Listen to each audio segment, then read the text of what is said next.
자, 도급할 텐데요. 이제 앞으로 남은 계약 강론 중에서는 도급, 위임, 조합 이 세 가지가 중요하죠. 세 개를 보도록 하겠습니다. 도급 계약은 수급인이 일을 완성할 것을 약정하고 그 결과에 대해서 도급인이 보수를 지급할 것을 약정함으로써 효력이 생기는 거죠. 그렇기 때문에 이 계약은 쌍무유상 그리고 낙성분료식 계약이다 이렇게 되는 것입니다. 제작물 공급 계약이 있는데 이 제작물 공급 계약이 이게 제작 측면에서는 도급 그리고 공급 측면에서는 매매 성질이 있어서 이 둘 중에 뭐냐 이 말이에요. 근데 이제 그게 대체물일 때는 매매의 성질이 강하고 그다음에 이제 부대체물일 때는 도급의 성질을 띠게 된다는 것입니다. 그다음에 이제 도급의 효력 그러면 수급인의 의무가 있는데 수급인이 해야 될 일이 일의 완성, 일을 완성하고 또 완성물 인도 의무가 있게 되죠. 근데 그 완성 의무와 관련해서 일을 완성한 걸 누가 증명해야 되느냐 하는 것인데 이때는 이제 보수 지급을 청구하는 수급인이 나 일을 완성했으니까 돈 줘 이렇게 한다 말인 거죠. 근데 이제 일을 늦게 완성했을 때 지체에 대한 손해배상을 해야지 되는데 지체상금 약정할 때가 있죠. 근데 그 지체상금 약정으로 인해서 지체상금을 청구하려면 일단 수급인에게 귀책 사유가 있어야 된다. 수급인에게 귀책 사유가 있어야 돼. 천재지변 같은 경우에는 손해배상 청구할 수 있는 게 아니죠. 그런데 이른바 IMF 사태 및 자재 수급의 차질 같은 것은 이 귀책 사유가 있는 경우다. 불가항력적인 사정이라고 볼 수 없다는 것이죠. 그리고 이제 이 판례가 시험 문제로 나왔는데 그러니까 도급인의 지체상금 채권과 수급인의 공사대금 채권 이 두 개가 동시행 관계가 아니다 하는 것입니다. 그 다음에 도급계약상 계약 이행 보증금과 지체상금 약정이 동시에 있을 때 이게 과거에는 이 계약 이행 보증금은 위약벌 또는 제재금의 성질을 가지고 지체상금은 이게 손배 예정이다 이렇게 했는데 꼭 그렇게 볼 것은 아니다. 위약벌로 보기는 어렵다 한 판례가 최근에 나오고 그게 이제 시험 문제로 나온 것이죠.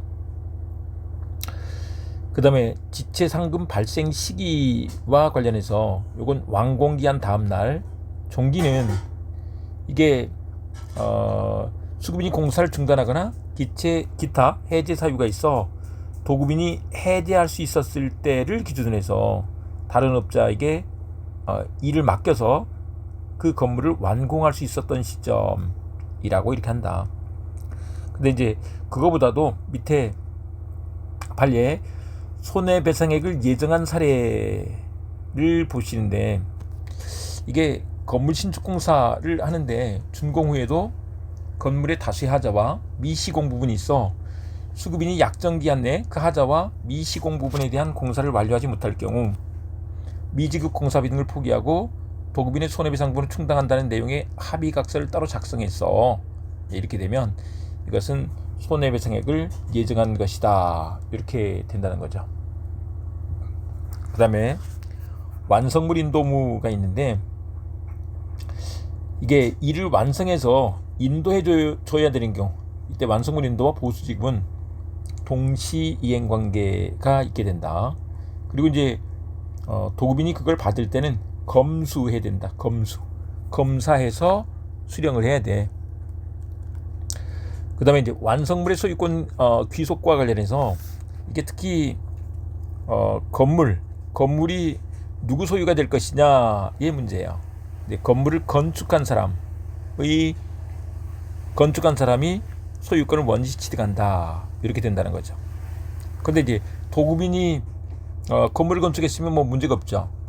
그런데 수급인이 모든 재료와 노력과 재료를 들였어. 이렇게 되면 수급인 소유가 돼버려요. 그런데 그것을 도급인 소유로 하기로 합의했다 한다면 그때 이제 도급인 소유가 된다 이런 얘기예요.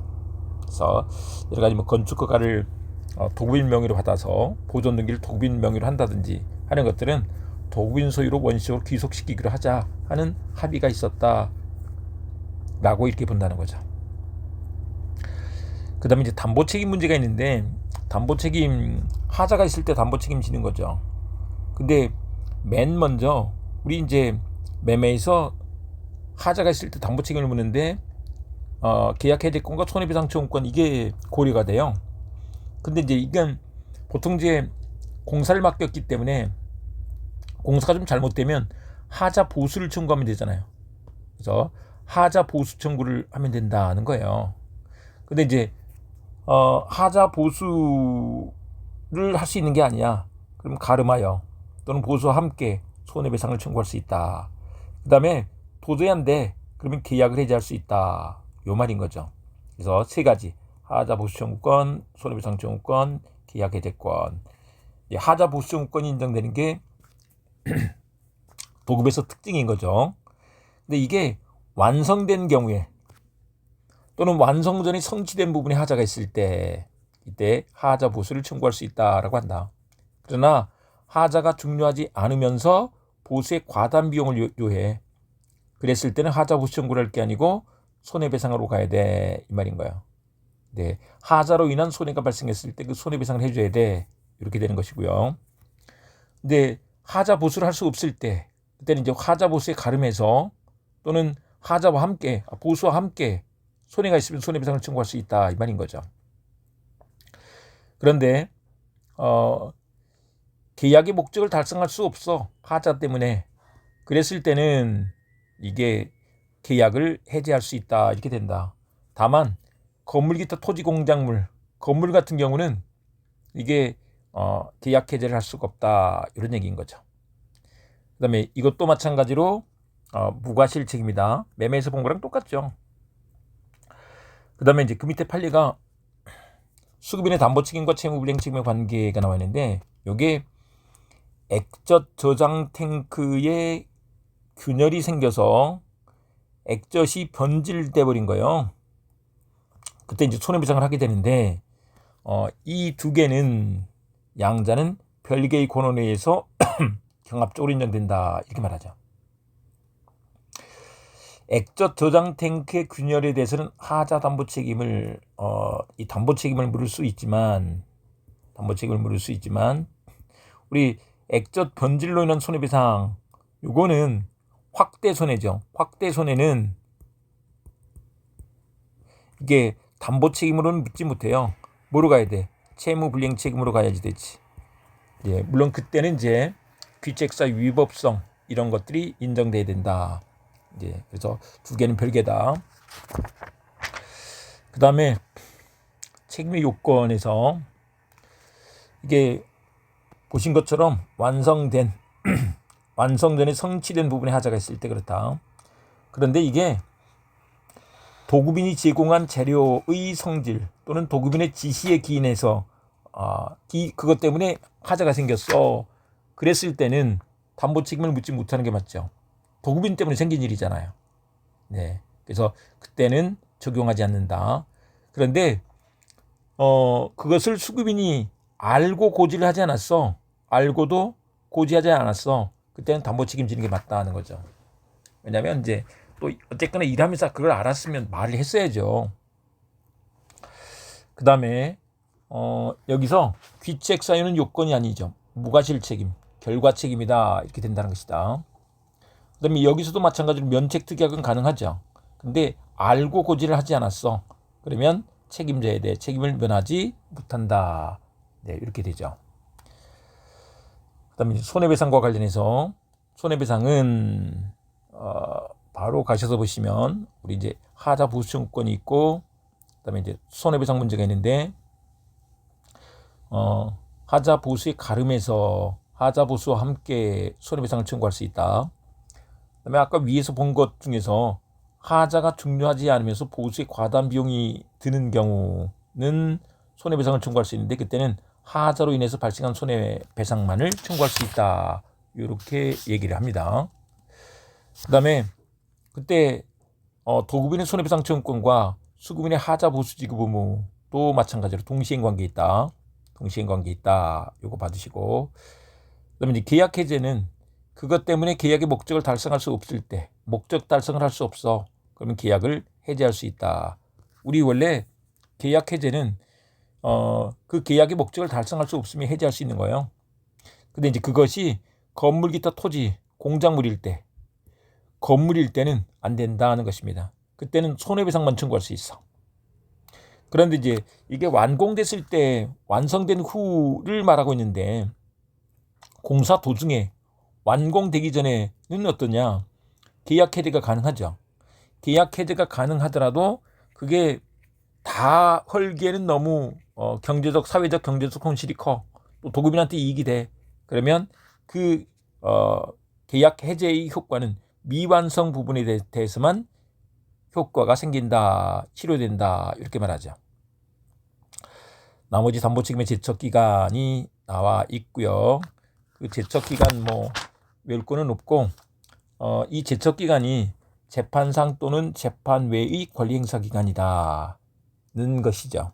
재판상 또는 재판 외의 권리 행사 기간이다. 근데 이 채권장부 통지가 이 권리 행사가 되느냐? 그런 건 아니다. 이건 우리가 이제 앞에서 제척 기간 공부할 때도 좀 봤던 내용입니다.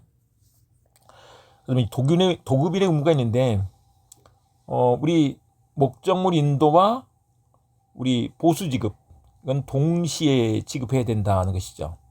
근데 인도를 요하지 않는 경우 완성 후 지체 없이, 즉 그래서 후급이 원칙이다 이렇게 된다는 거예요. 네, 그렇지만 보수 청구권은 도계약 성립과 동시에 발생한다.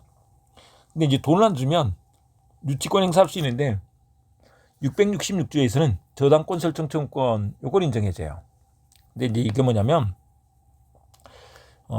부동산, 특히 이제 건물을 지은 거예요. 그러면 그 건물 공사 대금 못 받으면 거기다 저당권 설정해 주세요라고 청구할 수 있는 권리가 생긴다. 이 저당권 설정 청구권 이렇게 되는 거죠. 그런데 우리 공사 대금 채권과 관련 시효가 있는데 사장님 채권이잖아요. 사장님은 3년이다 그랬죠. 근데 이때 이 저당권 설정 청구권 이것도 역시 3년이다. 공사에 부수되는 채권이 되기 때문에 3년이다 이렇게 말한다. 그다음에 검수무와 관련해서 도급인이 목적물을 검사한 후 받아들이는 것까지 그 의무에 속하는 것이다 라고 이렇게 하죠. 나머지 도급의 종료가 나와 있는데, 수급인이 이를 완성하기 전에는 도급인이 계약을 해제할 수 있다. 네, 이렇게 되고요. 그다음에 파산했을 때 도급인이 파산하게 되면 수급인 또는 파산관제인은 계약을 해제할 수 있다는 것인데, 일을 완성해도 도급인이 파산하면 어차피 돈을 못 받을 건데 일을 뭐하러 해 이 말인 거죠. 네, 다만 그때는 손해배상 청구는 하지 못한다. 파산해서 사실 줄 돈도 없어. 근데 그걸 거기다가 귀책 사유를 인정할 수는 없으니 손해배상 청구는 하지 못한다 이렇게 된다는 거죠. 네, 여기까지 합니다.